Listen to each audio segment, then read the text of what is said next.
చీరలిచ్చి iris తీస్తున్నారు ఎందుకు అని ఎమ్మెల్యే ప్రశ్నిస్తున్నారంట కృష్ణారావు గారు. కూకట్పల్లి నియోజకవర్గ ఎమ్మెల్యే ఇంద్రమ్మ చీరలిచ్చి మహిళల ఐరిస్ తీయడం వెనుక ఆంతర్యం ఏమిటని ఎమ్మెల్యే మాధవరం కృష్ణారావు ప్రశ్నించారు. బుధవారం శేషాద్రి నగర్ లో ఏర్పాటు చేసిన విలేకరుల సమావేశంలో ఆయన మాట్లాడారు. 8 నెలల క్రితం తీసుకొచ్చి సామాజిక భవనాల్లో ఉంచిన చీరలను ఇప్పుడు బయటకు తీసి పంపిణీ చేయడం గ్రేటర్ ఎన్నికల స్టంట్ లో భాగమేనన్నారు. ఎన్నికలు రాగానే జనాన్ని మోసం చేసి మభ్యపెట్టి ఓట్లు దంచుకోవడం కాంగ్రెస్ ప్రభుత్వానికి అలవాటుగా మారిందని, ఎన్నికలు ఎప్పుడైతే వస్తాయో అలా ఇలా ఫ్రీబీస్ ఇచ్చి చీరలిచ్చి ఇంకేదో ఆశలు చూపించి జనాల దగ్గర ఓట్లు గుంజుకోవడమే కాంగ్రెస్ పార్టీకి అలవాటుగా మారిందని, 8 నెలల క్రితం తీసుకొచ్చిన చీరలని సామాజిక భవనాల్లో పెట్టుకొని ఇప్పుడు బయటకి తీయడం వెనుక ఆంతర్యం ఏమిటి, మరియు ఆ చీరలు డిస్ట్రిబ్యూట్ చేసేటప్పుడు అంటే పంపిణీ చేసేటప్పుడు ఆ చీరలు తీస్తున్నప్పుడు ఆడవారి ఐరిస్ తీసుకోవడం వెనక ఉన్న రహస్యం ఏంటి, ఆంతర్యం ఏమిటని మాధవరం కృష్ణారావు గారు ప్రశ్నించారంట. కూకట్పల్లి ఎమ్మెల్యే నిన్న ప్రెస్ మీట్ పెట్టారంట. ఐరిస్ తో పాటు మహిళల నుంచి ఆధార్ నంబర్ తీసుకొని చీరలతో ఫోటోలు తీస్తుండాన్ని మహిళలు ఆత్మ గౌరవాన్ని దెబ్బతీసేలా వ్యవహరిస్తున్నారని అప్పుడు తప్పుపట్టారు. గతంలో భారత హయాంలో కేసీఆర్ రంజాన్, క్రిస్మస్, దసరా అన్ని పండుగలకు మతాల కులాలకు అతీతంగా మహిళలకు చీరలు ఇచ్చి గౌరవించారన్నారు. ఇలా చేయడం ద్వారా చేనేత కుటుంబాలకు ఆసరా కూడా దొరికేదన్నారు. లాఠీ ద్వారానే డబుల్ బెడ్రూమ్ లబ్ధిదారులను ఎంపిక చేయాలని, నామినేషన్ పద్ధతిలో ఇష్టానుసారం ఇళ్లను కేటాయించడం మానుకోవాలన్నారు.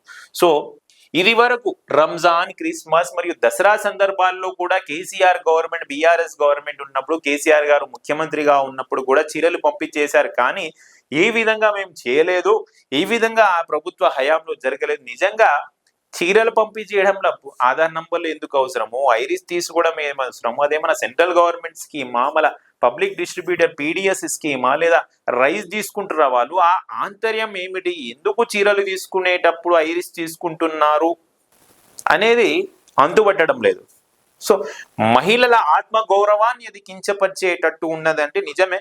ముస్లిం మహిళలు ఉంటారు, వేరే సమాజానికి మహిళలు ఉంటారు. రంజాన్లో కూడా ఇచ్చారు.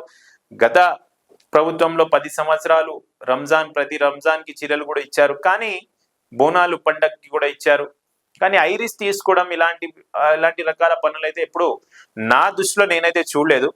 సో లైన్లో నిలబడి ఐరిస్ తీసుకొని మళ్ళీ ఫోటోలు కూడా దిగాలంట. చీరలు తీసుకొని ఫోటోలు దిగకపోతే చీరలు వేయాలంట. మళ్ళీ ఇంకోటి, ఆ చీర కట్టుకొని కూడా ఫోటోలు దిగమని గ్రూప్ వాళ్ళకి చెప్తున్నారంట ఈ డ్వాక్రా సంఘాలు ఏవైతే ఉన్నారో. మన గవర్నమెంట్ ఆంతర్యం ఏమిటి, దీని మీద ఎందుకు ప్రశ్నించడం లేదు కాంగ్రెస్ నియోజకవర్గ ఇన్ఛార్జీలు మరియు ఎమ్మెల్యేలు?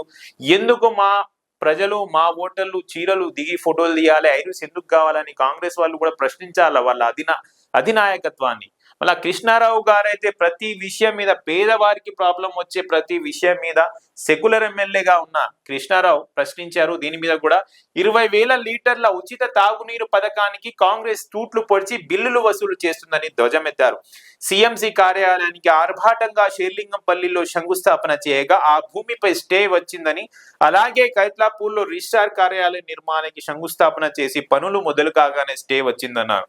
లిటిగేషన్ భూముల్లో కాకుండా నిజంగా చిత్తశుద్ధి ఉంటే సిఎంసి కార్యాలయాన్ని కుకట్పల్లి హెచ్ఎండిఏ ట్రక్ పార్కింగ్ స్థలంలో ఏర్పాటు చేయాలని ఆయన డిమాండ్ చేశారు.